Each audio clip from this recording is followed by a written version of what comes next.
गिबिसिनथारावनो सोरगोआव थानाय आफा इसोरखौ आङो बे समाव हाजासे हामबाय होनग्रोबाय। बेजों लोगोसे जायफ्रा दायो आंनि बे भिडिअखौ नायगासिनो दङ, आंनि भिडिअखौ नायगिरि साफ्रोमखौबो फोरबो जिसु ख्रिस्टनि मुङै दिनैनि गोथार बाइबेलनि गाहाम बाथ्रायाव नायगिरि साफ्रोमखौबो आङो बे समाव बरायनानै लाग्रोनाय जाबाय। ख्रिस्टनियाव अनज्लायग्राफोर, आरोबाव नोंथांमोननिसिम गोबाव दिननि उनाव गोथार बाइबेलनिफ्राय नोंथांमोनजों फोरबोनि गाहाम बाथ्राखौ रायलायनो, नोंथांमोनजों फोरबोनि गाहाम बाथ्राखौ शेयार खालामनो थाखाय बे भिडिअनि गेजेरजों आं दिनै लानानै फैबावलायबाय। बेनिखायनो आसा खालामदों नोंथांमोना आंनि बे भिडिअखौ जोबजासे नायलांगोन आरो नायखांनायनि उनाव नोंथाङा सासे ख्रिस्टियान जानायखाय ख्रिस्टियान जिबनाव माबा मोनसे लाब, मुलाम्फा आरो माबा मोनसे सोलोंनो, मोनथिनो मोनगोन होननानै नायगिरि साफ्रोमनिसिमबो फोरबो जिसु ख्रिस्टनि मुङै आं दिनै बेखौनो मिजिंथिहरबावदों। अब्ला बे समाव डियार भिउवार्स, दिनैनि गाहाम बाथ्रानि टपिकआ दिनै बेनो जाहैबाय जे इसोरा बिसार खालामगोन, माने फोरबोआ बिसार खालामगोन जोंनि साननाय, जोंनि मावनाय, जोंनि बुंनाय। अनसायग्रा आंनि भिडिअखौ नायगिरिफोर, बे मोनथाम पइन्टनि सायावनो फोरबोनि गाहाम बाथ्राखौ जेसेबांनाखि आंनि भिडिअखौ नायनो मोजां मोनग्राफोर दङ, नोंथांमोनजों दिनै बेखौनो आङो शेयार खालामनो सानदों। नाम्बार वान ना, God will judge our words. इसोरा जोंनि खामानि, जोंनि मावनायफोरखौ बिसार खालामगोन। And number two, God will judge our words. इसोरा जोंनि खुगानिफ्राय ओंखारनाय बाथ्राफोरखौ बिसार खालामगोन। And number three point, God will judge our thoughts and motives. इसोरा जोंनि साननाय, जोंनि उद्देश्य, जोंनि थांखिखौबो दिनै बिसार खालामगोन। अनसायग्रा आंनि भिडिअखौ नायगिरिफोर, बे मोनथाम पइन्टनि सायावनो नोंथांमोनजों फोरबोनि गाहाम बाथ्राखौ बे भिडिअनि गेजेरजों आं दिनै शेयार खालामनो सानदों। अनसायग्रा डियार ख्रिस्टियान्स, गोबांथार समावनो जों दिनै फोरबो जिसु ख्रिस्टखौ फोरबो होननानै जों गाबज्रियो, जों खुलुमो। जों दिनै गिर्जाफ्राव दिनै जोङो थाङो, नाथाय बे जिनिसखौ जों ख्रिस्टियान साफ्रोमबो, जों फोरबो जिसु ख्रिस्टखौ खुलुमग्रा, नाजावग्रा साफ्रोमबो बेखौ मिथिनाया इनायनो गोनांथार। मानोना जोंनि ख्रिस्टियानफोरनि गोथार बाइबेला जोंनो बेखौ मिथिहोदों इसोरा मा मानि सायाव बिसार खालामगोन। आं बाव मोनथामल' पइन्ट दिनै लानानै फैदों, बेफोरनो जाहैबाय जोंनि साननाय, जोंनि मावनाय, जोंनि बुंनाय। बेफोरनि सायाव बे फोरबोआ जोंखौ दिनै बिसार खालामगोन। अनसायग्रा डियार ख्रिस्टियान, गोबांथार समावनो जोङो गिर्जाफ्राव थांनानै ना फोरबो होननानै जों खुलुमबाय, आर'ज खालामबाय, बेयावनो जोंहा जोब्बाय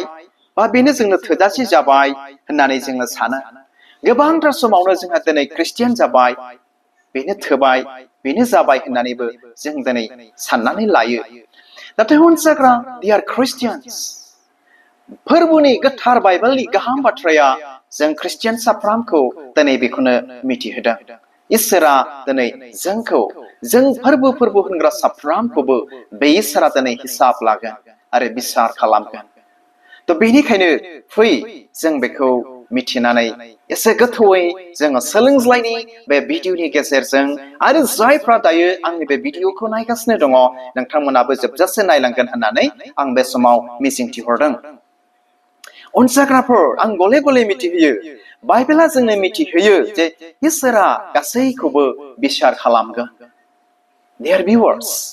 अब्ला फै जों बे समाव नाम्बार वान पइन्ट जोङो रायलायनि, God will judge our words. इसोरा जोंनि खामानि मावनायनि सायाव बा इसोरा जोंनि मावनायनि सायाव बिसार खालामगोन। अनसायग्रा आंनि भिडिअखौ नायगिरिफोर, गोबांथार समावनो जों बे संसाराव थांनानै थानायावहाय जोंनि गोसोनि इच्छा, लुबैनाय, हास्थायनाय बायदि जों दिनै खामानिफोरखौ जों दिनै मावो। फिजिकेलि, मेन्टेलि ना, जों दिनै बेफोरखौ दिनै मावो। जानाय लोंनायनिबो, थांनानै थानायनिबो, अफिसियेलिबो, न'नि खामानि गासैयावबो दिनै जोंनि गोसोनि, जोंनि हास्थायनाय लुबैनाय बायदि जों दिनै मावो। नाथाय बाइबेला मा बुंदों जोंखौ? फै जों बे समाव फरायनानै खोनासंज्लायनि, बेखौ मोननो हागोन गाहाम खौरां माथाइनि जिद' बालाबनि 27 सिरियाव मा बुंदों Gospel of Matthew chapter 16 verse 27 आवहाय बेबायदि बुंदों अनजाग्राफोर मानोना मानसिनि फिसाज्लाया गावनि बिफानि महिमाजों गावनि आर्फफोरखौ लोगोआव लानानै फैगोन आरो साफ्रोमनोबो गाव मावनाय बायदि मोननांगौखौ बियो होफिनगोन खोनाबायना जोंनि खृष्टियानफोरनि गोथार बाइबेलाव मा बुंदों इसोरनि फिसाज्लाया गावनि बिफानि महिमाजों होननानै बुंदों गावनि आर्फफोरखौ लोगोआव लानानै फैगोन आरो साफ्रोमनोबो गाव मावनाय बायदि मोननांगौखौ बियो होफिनगोन होननानै बुंदों अनसाग्रांनि भिडिअखौ नायगिरिफोर जेब्ला फोरबो जिसु ख्रिस्ट'आ गोथारफोरखौ लांनो थाखाय आरो बे बुहुमाव जेब्ला खननैनि जोमैनि रथजों सेकेन्ड कामिं बा सेकेन्ड टाइम बे बुहुमाव फैफिनगोन अब्ला बे समाव जोंनि जे गोथाङै थानाय समाव जों जेरैबायदि मावदों बे मावनायखौ होफिननो थाखाय बियो फैगोन अनसाग्रांनि भिडिअखौ नायगिरिफोर दानि जोंनि बे देहाखौ लानानै जायफ्रा मोजां हाबा मावगासिनो दङ बा जायफ्रा मोजां हाबा मावनानै थैलांबाय बिथांमोननो मोजां पुरस्कार बान्थाखौ होनो दिनै बियो फैगोन नाथाय जायफ्रा गावनि देहा गावनि सोलेर गावनि महरफोरखौ लानानै मोजां हाबा मावाखै गाज्रि हाबा मावदों बिथांमोननो जेरैबायदि गाज्रि हाबा मावदों बेखौ होफिननो थाखाय बे फोरबोआ खननैनि जोमैनि रथजों गावनि महिमाजों ना आर्फफोरखौ लानानै दिनै बियो फैगोन बे समाव अनजाग्रा आंनि भिडिअखौ नायगिरिफोर जोङो गोथार बाइबेलनिफ्राय फरायनानै मिथिनो मोनबाय जे फोरबोआ जोंनि मावनायनि सायाव बियो बिसार खालामगोन आरोबाव पाउला बुंबावदों बेखौ दिनै जोङो मोननो हागोन 2 करिन्थियान्स 5 बालाबनि 10 सिरि 2 करिन्थियान्स chapter 5 verse 10 बेवहाय बेबायदि बुंबावदों मानोना जों बयबो बिसार खालामजानो थाखाय ख्रिस्ट'नि सिगाङाव नुजाथारनांगोन साफ्रोमबो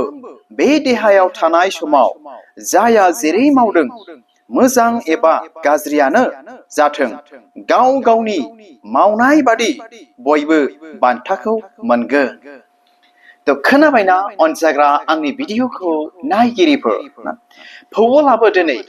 बे बाथ्रानि गावनि बाथ्रानि गेजेरजों दिनै रोखा खालामनानै जोंनो मिथिहोदों बा गालांदों जे जों बयबो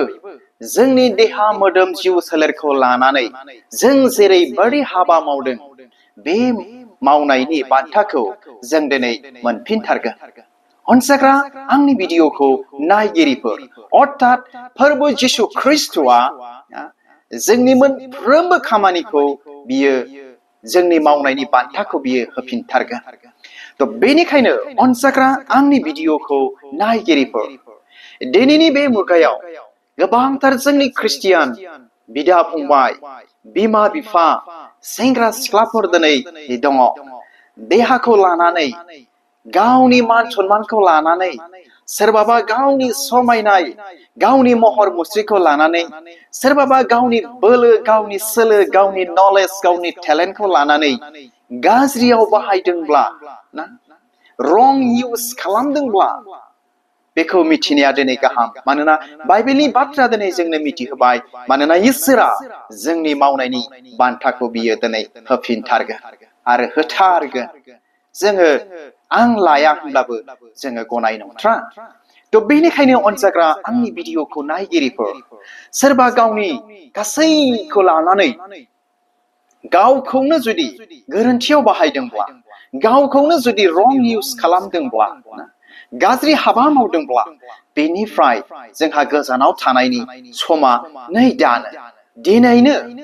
अनजाग्रा आंनि भिडिअखौ नायगिरिफोर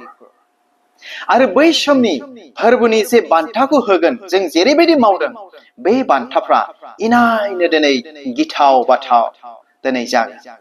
अनजाग्रा आंनि भिडिअखौ नायगिरिफोर बे बान्थानिफ्राय जों दिनै बा नोंथाङाबो खारब्लाबो दिनै गनाय नङा बाइबेलनि बाथ्राया दिनै जोंनो बेखौ मिथिहोदों बेनिखायनो जों ख्रिस्टियान साफ्रोमबो जों दिनै बेखौ मिथिनो गोनांथार अब्ला फै जोङो रायलायबावनि number 2 point थ बेनो जाहैबाय God will judge our words इसोरा मा जोंनि बाथ्रा बुंनायफोरखौ इसोरा जोंनि खुगानिफ्राय ओंखारनाय बाथ्राफोरखौबो बिसार खालामगोन ख्रिस्टनियाव अनजाग्रा dear Christians बेनि सायावबो जों दिनै साबधान जानाया इनायनो गोनांथार ख्रिस्टियान मानसिफोरनि थाखाय जोंनि खुगानिफ्राय ओंखारनाय फंफ्रोमबो बाथ्राफोरनि थाखाय बा बाथ्राफोरखौ सोदोबफोरखौ बे फोरबोआ बे इसोरा बिसार खालामबावगोन अब्ला फै जों बे समाव गोथार बाइबेलनिफ्राय फरायनानै जों खोनासंज्लायनि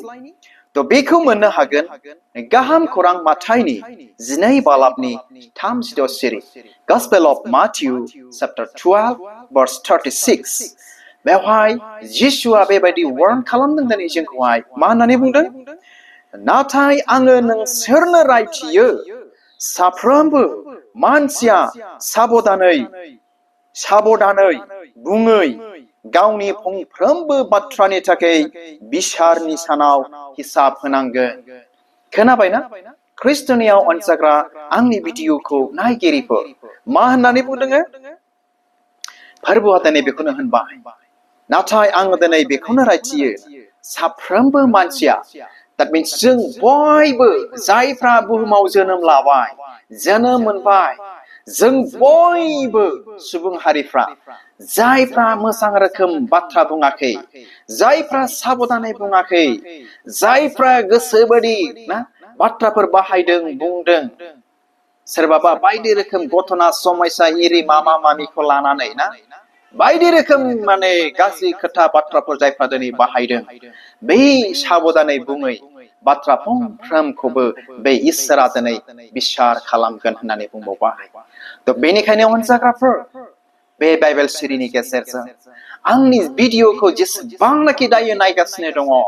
जों दिनै ख्रिस्टियान जानायखाय बेफोरनि सायावबो जों दिनै सांग्रांथि थानो नांथारगोन मानोना बाइबेला बा फोरबोआ दिनै जोंनो मिथिहोबाय साबधानै बुङै गावनि फंफ्रोमबो बाथ्रानि थाखाय बिसारनि सानाव हिसाब होनांगोन जों दिनै हिसाब होनांगोन नोंथाङा दिनै हिसाब होनांगोन बिसारनि सानाव जोङो गनाय नङा थ बेनिखायनो अनजाग्राफोर फै जोङो थांनानै थासान्दि जोंनि खुगानिफ्राय ओंखारनाय बाथ्राफोरखौ जों साबधानै मोजाङै जोङो बाहायनि जोङो बुंनि साबधानै अनजाग्रा आंनि भिडिअखौ नायगिरिफोर नोङो माबा मोनसे लब जानानै नोङो थगायफ्लांबायब्ला माबा मोनसे लब जानानै माबा मोनसे सानफिननानै नोंनि बाथ्राखौ नोङो सोलायफिनबायब्ला बा सोलायफिनोब्ला बेफोर बाथ्राफोरखौ बेबायदि साबधान नङै बाथ्राफोरखौ बे इसोरा दिनै हिसाब जोङो बे इसोरनि सिगाङाव बिसारनि सानाव जों दिनै मा हिसाब होनांगोन अब्ला बे समाव अनजाग्राफोर बाइबेला दिनै जोंनो खोब रोखायै मिथिहोखाबाय मा God will judge our words इसोरा जोंनि बाथ्राखौ बिसार खालामगोन आरो जोङो बिसारनि सानाव जोंनि साबधानै बुङै बाथ्राफोरखौ जों हिसाब होनांगोन अब्ला फै जोङो थामथि पइन्ट जोङो नायबावनि बे समाव बेनो जाहैबाय God will judge our thoughts and motives इसोरा जोंनि साननाय इसोरा जोंनि थांखि उद्देश्यफोरखौबो बिसार खालामगोन अनजाग्रा आंनि भिडिअखौ नायगिरिफोर मा जे जोंनि गोसोनि साननाय जे जोंनि उद्देश्य जोंनि थांखिफोरखौ बे इसोरा दिनै बिसार खालामबावगोन होननानै जोंनि ख्रिस्टियानफोरनि गोथार बाइबेला दिनै मिथिहोबावो जुदि नोंथाङा नों मोजां सानदोंब्ला नोंथांनि गोसोआव नोंथांनि उद्देश्य थांखिफ्रा दिनै मोजां गोथारब्ला बेनि बान्थाखौ नोंथाङा दिनै मोनगोन